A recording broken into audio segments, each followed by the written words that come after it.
Hola, ¿cómo están? Bueno, espero que muy bien.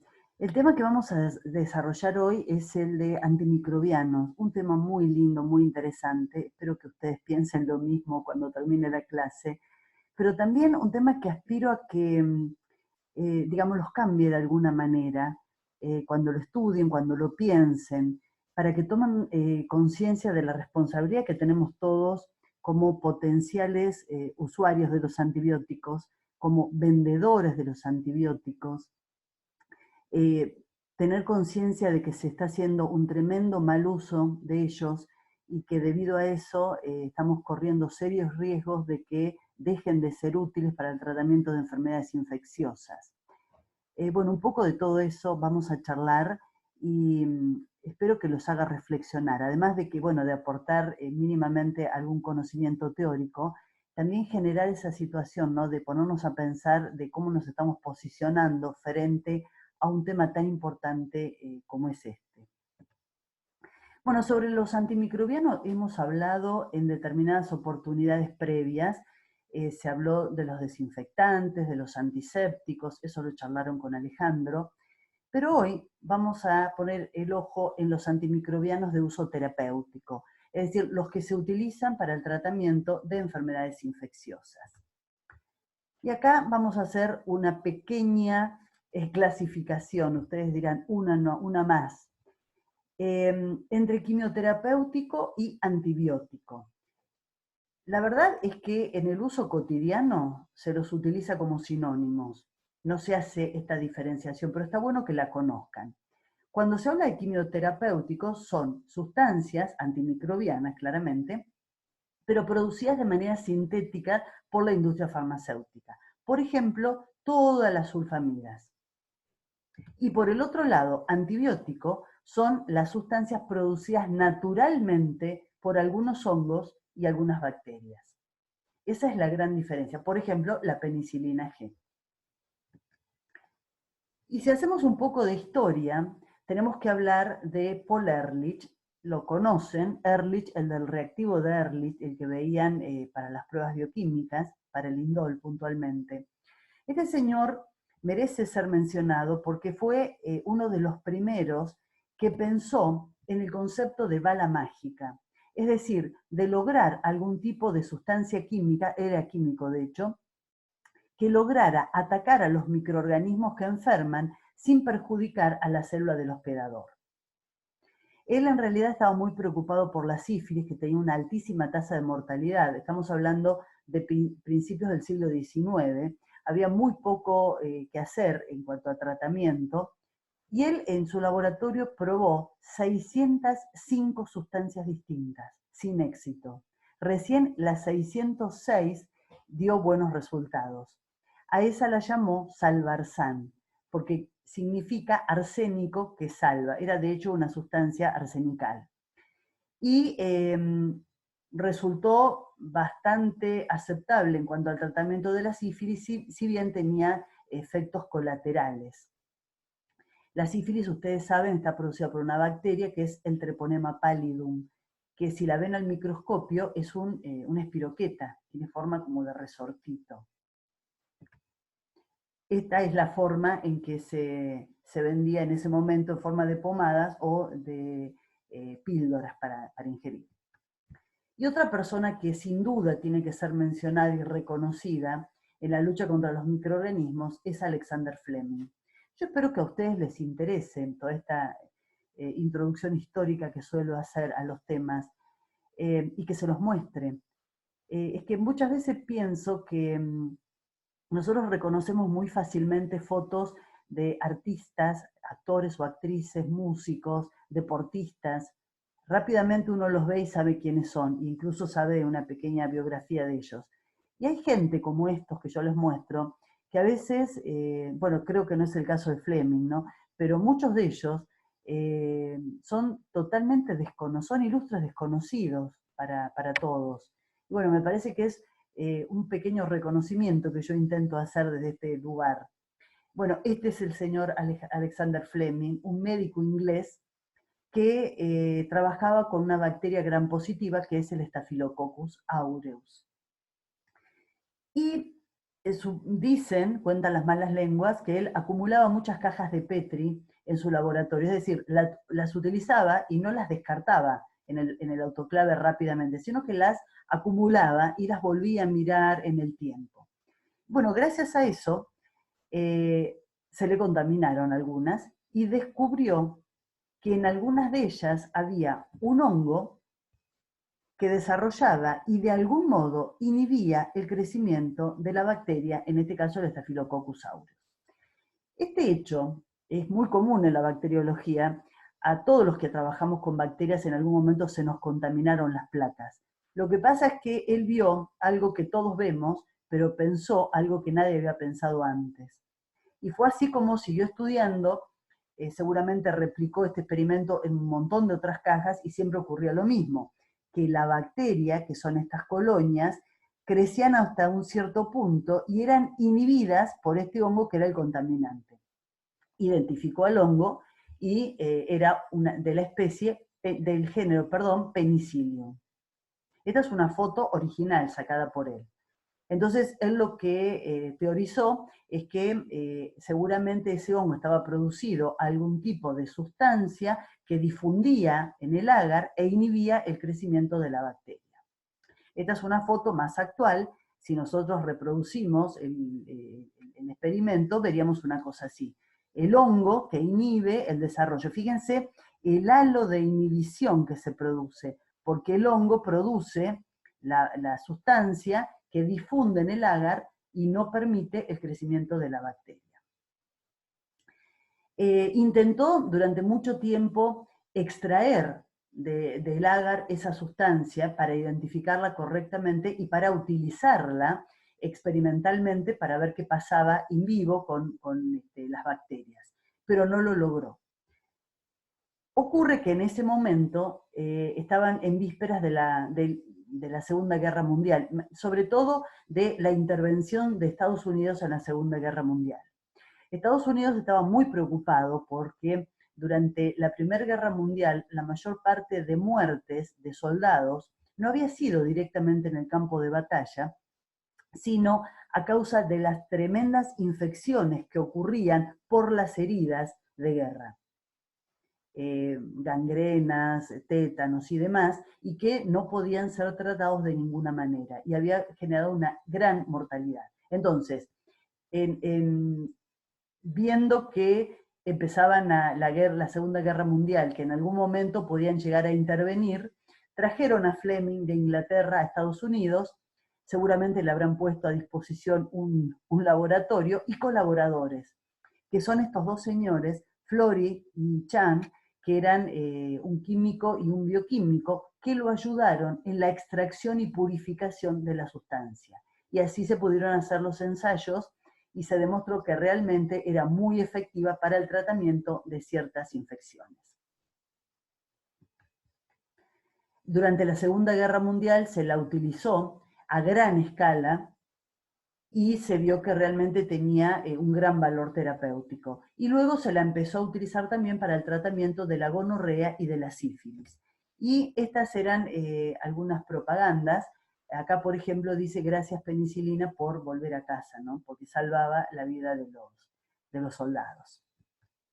Bueno, a partir de ese momento, entonces, se pensó que ya no iba a haber ningún tipo de problemas, que la guerra contra las bacterias estaba definitivamente ganada y a partir de allí no iba a ser un problema. Ustedes piensen que hasta el advenimiento de los antibióticos, la primera causa de muerte a nivel mundial eran las enfermedades infecciosas. Bueno, fíjense los estudios que se realizaron, claro, a partir de demostrar la efectividad de la penicilina, que era producida por un hongo, la industria farmacéutica salió a estudiar todo tipo de hongos y bacterias para descubrir moléculas producidas por ellos que tuvieran una potencial actividad antimicrobiana y que sirviera para el tratamiento de las enfermedades. Desde el año 83 al 87 se descubrieron y fueron utilizados y autorizados 16 antibióticos nuevos, en el 88 al 92, 14, y fíjense cómo fue decreciendo hasta que en el año 2008 al 2012 solamente aparecen 2 de esos antibióticos. ¿Qué es lo que ocurre? En realidad no es muy atractivo el esfuerzo de investigación sobre los antibióticos para la industria farmacéutica. El problema es que el costo de sacar una nueva droga al mercado es extremadamente elevado debido a que de 100.000 compuestos químicos que se puedan obtener, uno puede llegar a ser utilizado para el tratamiento de una enfermedad. El resto o son excesivamente tóxicos o son inestables o no llegan a los tejidos corporales como correspondería. Entonces, esto económicamente no es muy redituable.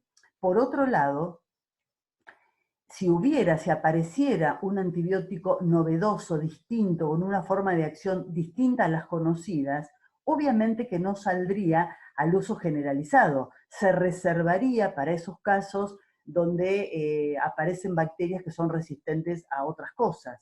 Entonces, tampoco sería vendido a gran escala. Seguramente se reservaría. Eso tampoco es redituable económicamente. Por otro lado, un buen tratamiento antibiótico es breve. Depende de la infección, pero no sé, en una semana una infección urinaria es perfectamente controlada y la persona queda perfecta y no lo usa más. Una infección más compleja a lo mejor puede ser un mes de tratamiento. Una tuberculosis, que es una enfermedad que tiene un tratamiento prolongado, dura 6 meses. Y si la persona, el paciente, adhiere al tratamiento y todo anda perfecto, se cura y deja de utilizarlo. Entonces, por ahí lo que les conviene más es desarrollar otros compuestos químicos, otros medicamentos, que estén dirigidos al tratamiento de enfermedades crónicas, porque ahí tienen clientes de por vida. Entonces, un poco de todo esto hace a que no aparezcan realmente moléculas distintas. Y por otro lado, veamos lo que hicieron las bacterias, porque obviamente que no se quedaron tranquilas como se suponía. Estos gráficos lo que muestran es cómo han variado en el tiempo, y acá se usa un periodo relativamente corto. Fíjense que quedó en el 2002. Si lo lleváramos hasta la actualidad, seguramente que las curvas irían para arriba mucho más. La primera curva, la roja, es un antibiótico, la meticilina, es una penicilina semisintética, ahora vamos a hablar de ella. Empezó a utilizarse en los 80. En ese momento, el Staphylococcus aureus, MRSA quiere decir Staphylococcus aureus meticilino resistente. Entonces, en ese momento, en ese momento, el 5%, pongamos, de los Staphylococcus aureus eran resistentes a la meticilina. O sea, el 95%, para decirlo de otra forma, era sensible a la meticilina. En la actualidad, el 60% son resistentes. Perdón, no en la actualidad, en el 2002. Otros antibióticos que aparecen después, por ejemplo, el naranja. Esto es la vancomicina, un antibiótico bastante utilizado, y en este caso para el tratamiento de los enterococos. Estos son enterococos vancomicino resistentes. En este momento casi el 100% eran sensibles, y fíjense ustedes cómo aumentan la proporción de enterococos resistentes a la vancomicina en el tiempo. Y lo mismo con las fluorquinolonas o en este caso con las pseudomonas. Es decir, eso es lo que ha ocurrido y lo que sigue ocurriendo con los microorganismos. A tal punto que yo particularmente les pongo esto para que los golpee. Yo creo que estamos en una situación parecida a esta. Si seguimos en el mismo camino, nos desbarrancamos, invariablemente. Definitivamente. Es decir, si seguimos utilizando, como les decía en un principio, innecesariamente los antibióticos, tratamientos que no se completan, utilizando antibióticos que son importantes para los humanos en medicina veterinaria, es decir, haciendo un uso y abuso de este tipo de drogas, vamos a llegar a un punto donde dejen de ser efectivas para el tratamiento de las infecciones. Entonces, vamos a estar en una situación similar a la era preantibiótica, cuando la gente se moría de neumonía porque no había nada que hacer. En este momento va a ser porque las bacterias son resistentes a los antibióticos de los cuales disponemos. Entonces, por eso yo digo que es necesario la concientización, la de ustedes, y después que ustedes sirvan para concientizar al entorno. Es decir, no se pueden utilizar alegremente los antibióticos. Como dato, en el año 85 aparecen los carbapenemes, que digamos es la última vez que aparecen antibióticos un poco distintos. En realidad son betalactámicos, son moléculas muy pequeñas, con lo cual pueden ingresar fácilmente a las porinas de las bacterias gram negativas. Digamos, pero ya en la actualidad hay bacterias que producen enzimas que se denominan carbapenemasas, es decir, que rompen el anillo betalactámico que tienen estos antibióticos. Bueno, yo les decía que puede llegar a ocurrir que haya 100.000 moléculas propuestas y de todas ellas quede una para ser utilizada como antibiótico en los humanos. ¿Por qué? Porque los antibióticos deben cumplir una serie de requisitos. La más importante de todas de las condiciones es la toxicidad selectiva, es decir, que afecte la célula bacteriana y que produzca el menor daño posible en la célula eucariota. Es el concepto ese de bala mágica que decía Ehrlich. Que sean bactericidas. Los antibióticos pueden ser bactericidas o bacteriostáticos, ya vamos a hablar. Lo ideal es que sea bactericida, que no produzcan hipersensibilidad. Ustedes deben saber que hay gente que es sensible a la penicilina y que es alérgica y le producen reacciones alérgicas de distinto calibre, pero puede llegar a ser seria. Deben presentar solubilidad en los fluidos corporales, obviamente, permanecer estables en los líquidos corporales. Deben tratar de que los microorganismos no se hagan resistentes a ese fármaco fácilmente y deben tener un espectro de acción limitada. Eso también lo deben haber escuchado. Hay antibióticos de amplio espectro y hay antibióticos de espectro reducido o limitado. Ahora vamos a conversar sobre todo esto. ¿Y por qué esto es así? Bueno, los antibióticos se clasifican de acuerdo al origen, ya lo dijimos, pueden ser naturales o pueden ser sintéticos. Al efecto, bactericidas o bacteriostáticos. Al espectro, de amplio espectro o de espectro reducido. Y al modo de acción, es decir, a qué lugar de la bacteria están dirigidos. ¿Qué lugar o qué ruta metabólica interfieren? A eso me refiero con eso. Bueno, de acuerdo al origen, hablábamos los naturales, la penicilina G, producida por el hongo, sintéticos, las sulfas, y la gran mayoría que son semisintéticos, es decir, donde la industria farmacéutica toma la parte activa de la molécula y la modifica para mejorar sus capacidades. Por ejemplo, la penicilina, la primera, la que descubrió Fleming, tenía espectro reducido contra gram positivos. La industria farmacéutica ha logrado que las penicilinas actuales tengan amplio espectro, es decir, contra gram positivos y contra gram negativos. Por otro lado, la penicilina original era muy sensible a los ácidos, es decir, que se inactivaba cuando pasaba por el estómago, lo cual determinaba que la penicilina fuera inyectable. En la actualidad, la penicilina G sigue siendo inyectable. Pero la industria farmacéutica ha logrado penicilinas semisintéticas que pueden atravesar el estómago sin ningún inconveniente.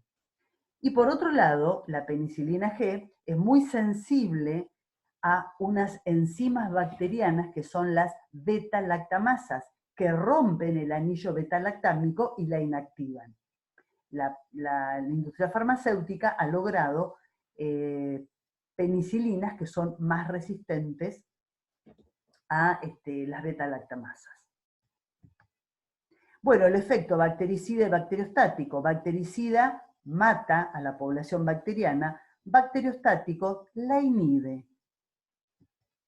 Es decir, un bacteriostático es aquel antibiótico cuya concentración máxima, no tóxica, solamente inhibe.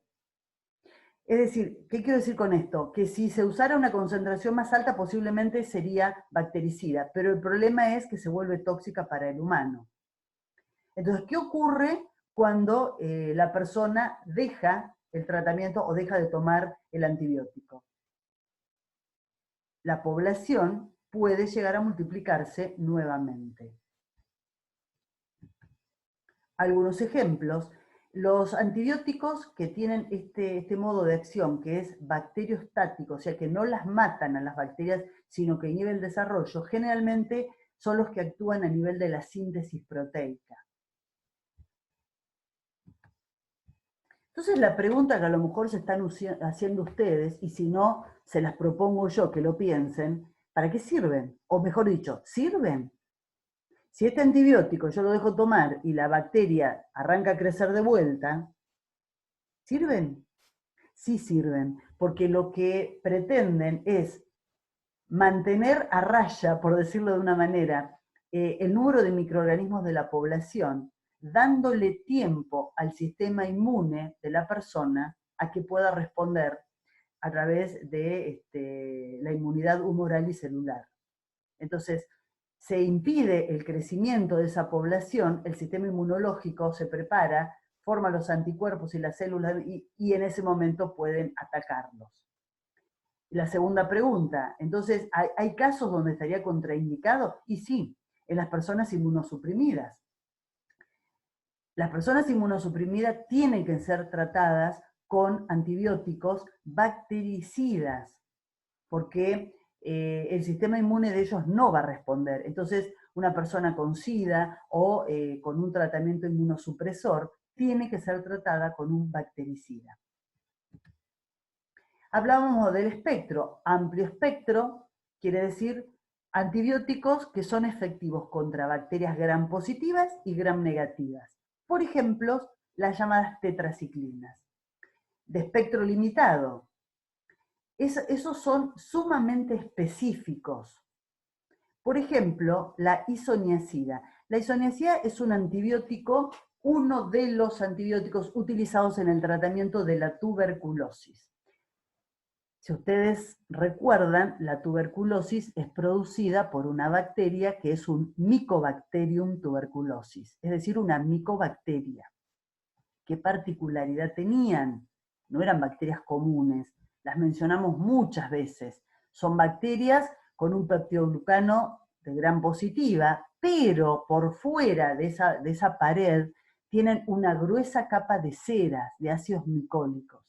La isoniazida impide la síntesis del ácido micólico, por eso son sumamente específicos de las micobacterias y de otras, como las nocardias, que también tienen una pared semejante, pero no contra otras bacterias, porque el resto de las bacterias no sintetiza el ácido micólico. Por eso el espectro se llama limitado, es muy específico.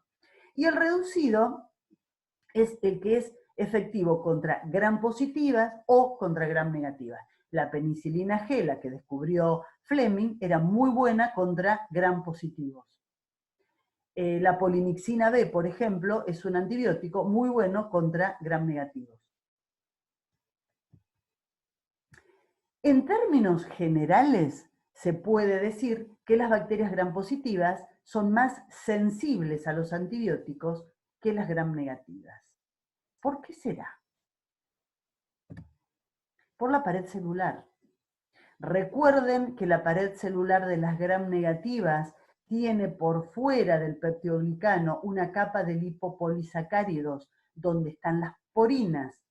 Las porinas pueden cambiar la estructura y no permitir el ingreso del antibiótico.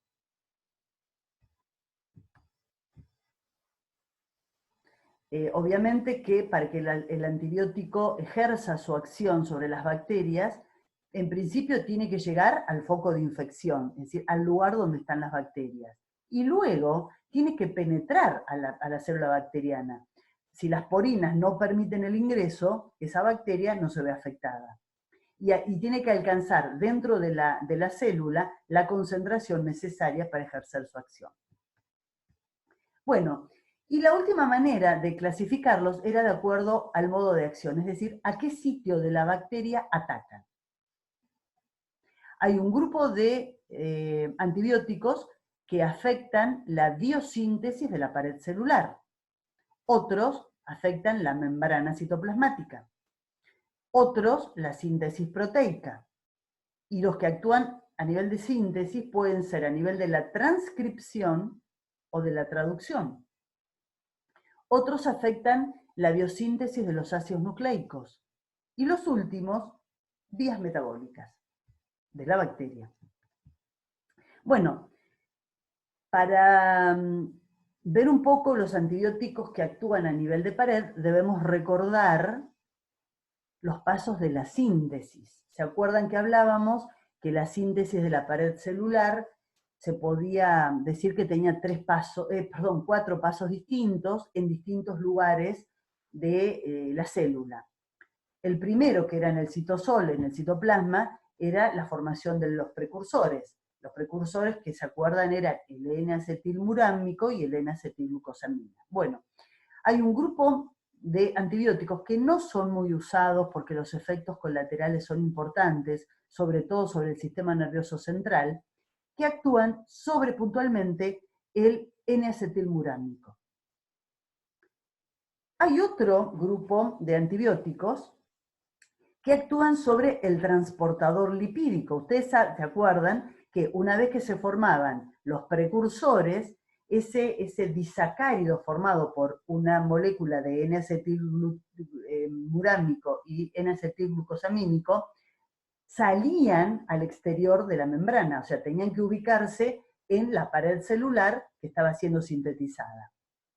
Esa salida tenía que estar ayudada por un transportador lipídico que era el bactoprenol. Bueno, hay antibióticos que actúan impidiendo que esto ocurra. Por ejemplo, la bacitracina. Hay otros antibióticos que actúan cuando se está formando el polímero lineal. ¿Se acuerdan que yo les decía, piensen en que están enhebrando pelotas verdes y rojas, siendo unas el N-acetilmurámico y el otro N-acetilglucosamina? Ese hilo que las mantiene unidas son uniones glucosídicas beta 1,4. Entonces hay antibióticos como la vancomicina que rompen esas uniones, no permiten la formación del polímero lineal. Y por último, posiblemente los más conocidos de todos, que son los beta-lactámicos, que actúan sobre impidiendo la transpeptidación. ¿Se acuerdan también, espero que así sea, que cuando hablábamos de la pared celular, decíamos la pared celular bacteriana es sumamente rígida, y una de las razones es por el entrecruzamiento que existe. Es decir, esos polímeros lineales se unen unos a otros, con los que tienen al lado y los que tienen arriba y abajo, a través por la acción de enzimas que son las transpeptidasas. Se producen enlaces peptídicos. Y esas enzimas son las transpeptidasas, que también suelen llamarse enzimas de unión a la penicilina, o PBP por sus siglas en inglés. En el caso impide que se formen esas uniones, con lo cual las paredes se vuelven muy frágiles y fácilmente se destruyen. Todos los antibióticos que actúan a nivel de pared son bactericidas, es decir, matan a las bacterias. Bueno, para que los antibióticos beta-lactámicos, es decir, los que actúan a nivel de las transpeptidasas, acá lo que yo les decía, PBP, porque es proteína binding penicillin, o sea, proteínas de unión a la penicilina. La población tiene que estar creciendo activamente, porque si no está creciendo, no está sintetizando pared celular. Y cuando se está produciendo la pared celular, ustedes saben que hay autolisinas que rompen la pared para dejar el espacio para que se ubiquen los nuevos bloques del peptidoglicano que se está sintetizando. Entonces, lo que ocurre es que se produce la ruptura por las autolisinas bacterianas y no son reemplazados por los nuevos bloques, con lo cual la estructura de la pared se vuelve muy endeble y es allí donde se rompe y la bacteria tiene un problema por un shock osmótico. Acá un tema que me gusta comentárselo porque me parece muy interesante, ¿no? Que es una estrategia de la industria farmacéutica para tratar de lidiar contra las beta-lactamasas. Yo les decía que hay muchas bacterias que como modo de resistencia tienen la síntesis de enzimas que rompen el anillo beta-lactámico, con lo cual destruyen el antibiótico.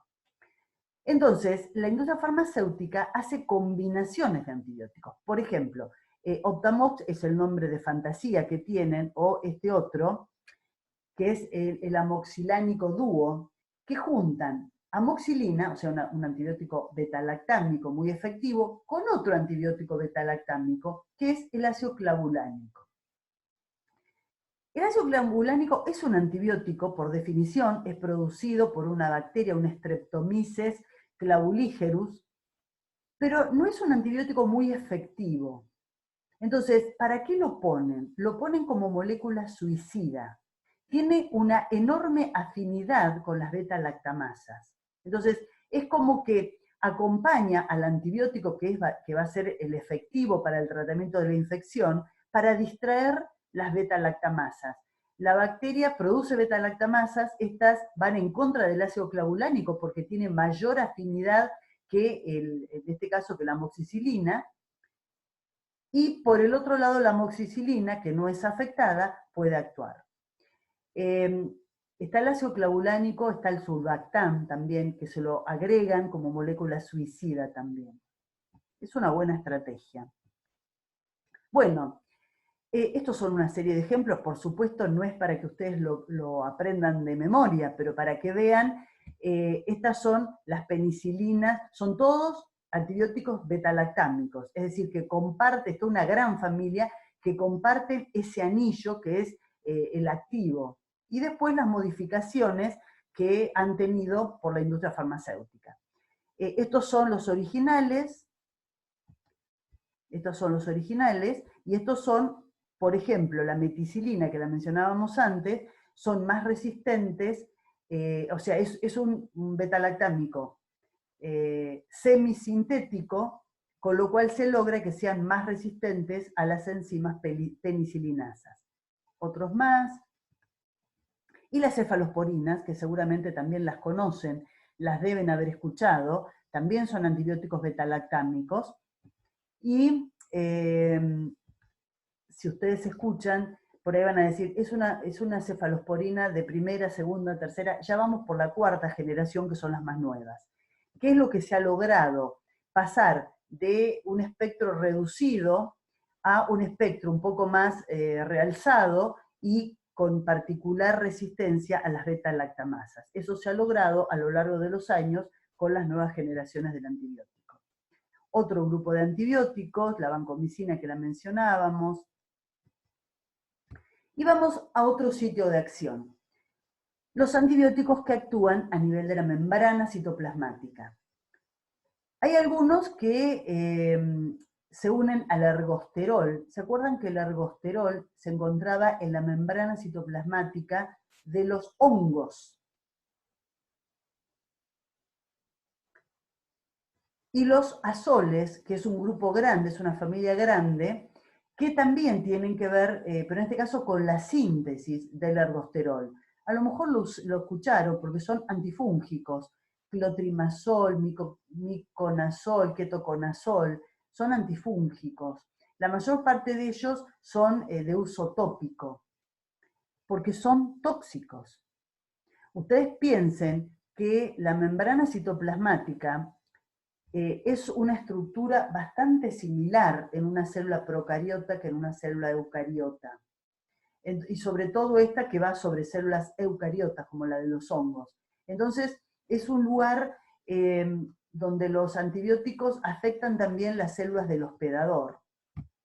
Otros que actúan también a nivel de membrana, que no son antifúngicos sino antibacterianos, que son detergentes, las llamadas polimixinas, que actúan sobre los fosfolípidos. De nuevo, los fosfolípidos de las bacterias y los nuestros son muy similares, entonces son también antibióticos que son utilizados de forma tópica.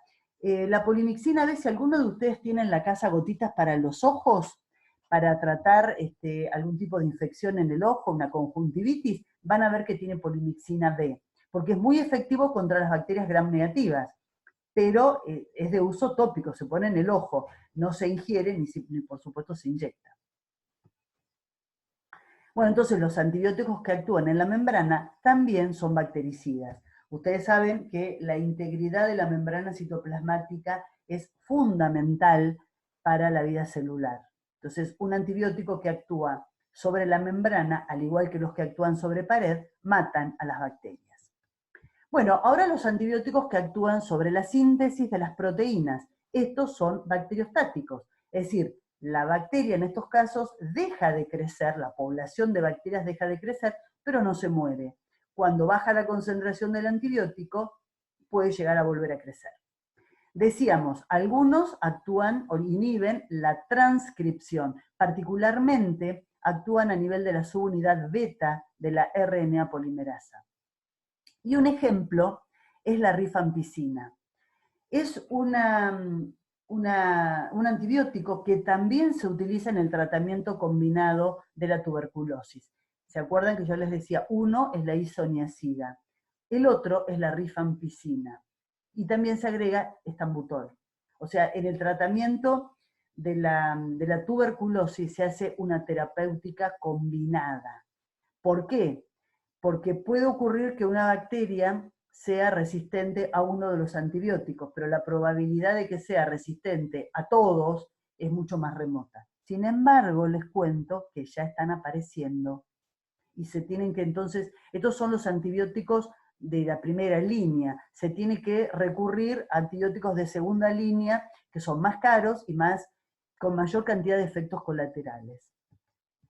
Bueno, hablábamos de los antibióticos que interfieren en la síntesis proteica y puntualmente la rifampicina que interfiere en la transcripción. Hay otro grupo muy amplio también que tienen que ver con inhibir la traducción. Y hay algunos que, digamos, tanto uno como otro actúan sobre los ribosomas. Algunos en la subunidad 30S del ribosoma y otro en la 50. Para que vean cuáles son, los macrólidos están dentro de ellos. Es decir, se unen a una u otra subunidad impidiendo la traducción. El cloranfenicol, por ejemplo, es uno de los ejemplos. Yo les doy ejemplos para que los vean, obviamente no para que los estudien de memoria.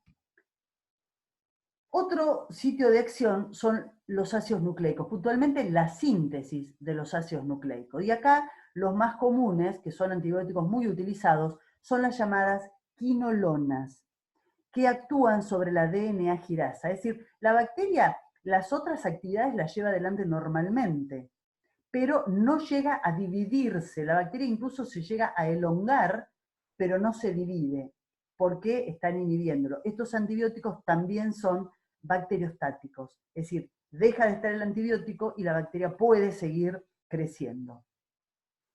Bueno, hay quinolonas más viejas que están prácticamente en desuso, como el ácido nalidíxico, y hay quinolonas más nuevas, por ejemplo la ciprofloxacina, que son bastante utilizadas, a veces incluso en las infecciones urinarias.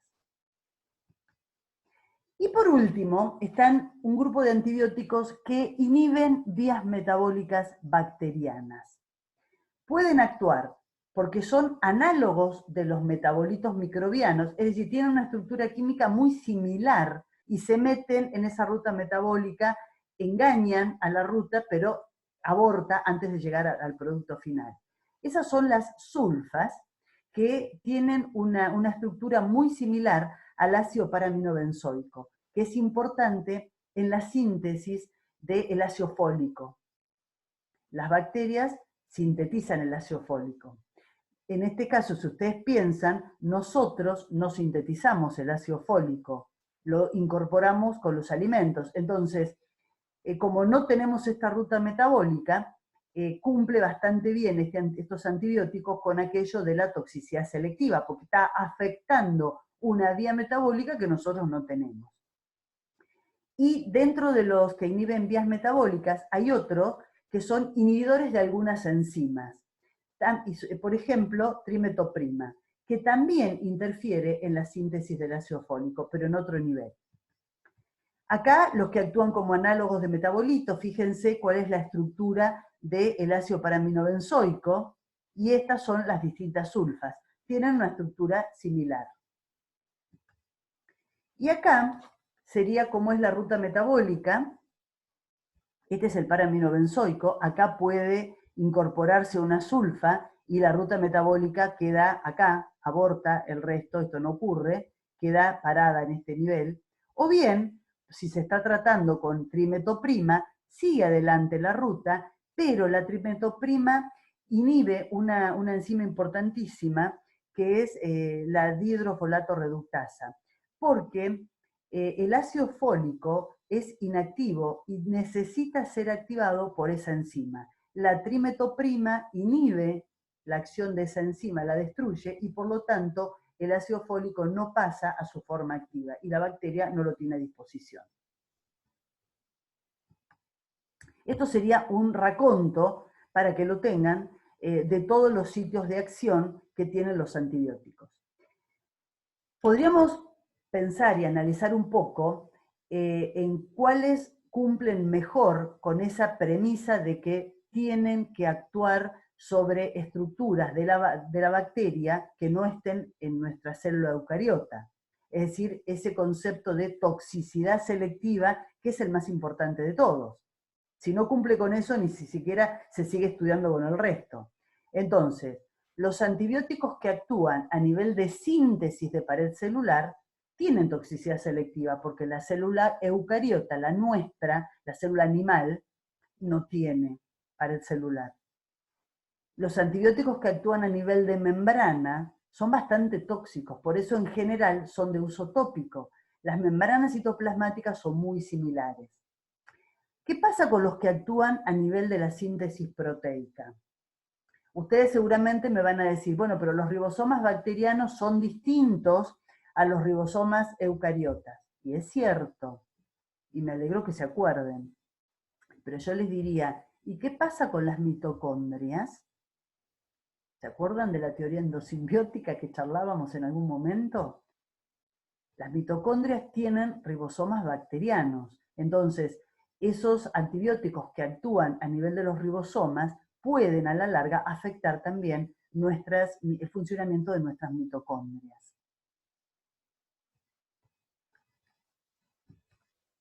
Bueno, en muchas oportunidades, como les decía, se utiliza más de un antibiótico conjuntamente.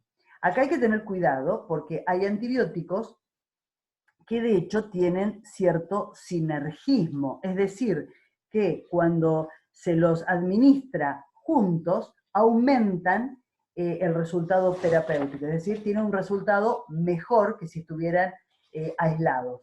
Por ejemplo, es lo que les pongo acá, la ampicilina, o sea, un beta-lactámico con una gentamicina. Lo que ocurre en este caso es que se incrementa la captación de un fármaco, en este caso la gentamicina, por el tratamiento con la ampicilina. La ampicilina es un beta-lactámico que actúa a nivel de pared. Entonces, ese antibiótico aumenta la captación del siguiente antibiótico, que es la gentamicina. Entonces, juntos producen un efecto sinérgico, mejor que si estuvieran separados. Entonces, aumenta la captación de cualquier aminoglucósido, en este caso la gentamicina. También, por ejemplo, está el Bactrim. A lo mejor ustedes lo conocen, es un antibiótico que se utiliza a veces con las infecciones urinarias, que está constituido por una sulfa y el trimetoprim. Es decir, dos antibióticos que actúan en distinto nivel en la ruta de producción del ácido fólico. Y juntos mejoran la interferencia que le producen a la bacteria en esa ruta. Otra alternativa es que sean antagonistas, es decir, que compitan uno con otro de algún modo. Esto sería si ustedes están utilizando un bactericida con un bacteriostático. Por ejemplo, un antibiótico beta-lactámico. Dijimos que para que actúan a nivel de la síntesis de la pared celular. La bacteria tiene que estar creciendo activamente, es decir, sintetizando pared. Y si ustedes combinan eso con un bacteriostático que inhibe el crecimiento de la población, evidentemente estamos haciendo lío, estamos interfiriendo uno con otro. Y después está la indiferencia, es decir, que no suman ni restan. Bueno, vamos a ver ahora un poco el otro punto de vista de esta situación. Es decir, hablamos de todas las características del arsenal de antibióticos que tenemos para contrarrestar las infecciones. Pero vamos a ver qué alternativas tienen las bacterias para poder defenderse de todo este arsenal de antibióticos. Y tenemos que hablar de las resistencias a los antibióticos. Hay resistencias que son naturales, es decir, la bacteria no tiene el sitio blanco. Por ejemplo, los micoplasmas, que tenían la particularidad de no tener pared celular, no la tienen nunca.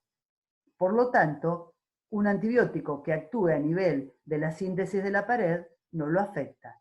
Los micoplasmas son resistentes naturalmente a ese tipo de antibióticos. Y por el otro lado, está la resistencia adquirida, es decir, una resistencia que la bacteria adquiere por mutación en el genoma bacteriano, que a eso se llama una resistencia cromosómica, pues está en el genoma, en el cromosoma bacteriano, o bien por adquisición de material genético extracromosómico. Esto lo deben haber charlado en extenso con Alejandra cuando les contaba los promiscuas que son las bacterias y la facilidad con que intercambian horizontalmente material genético, por conjugación, por transducción, por transformación, por el método que sea, pero el intercambio genético que ellas pueden llegar a tener, y en ese intercambio se pueden pasar de unas a otras genes de resistencia a los antibióticos.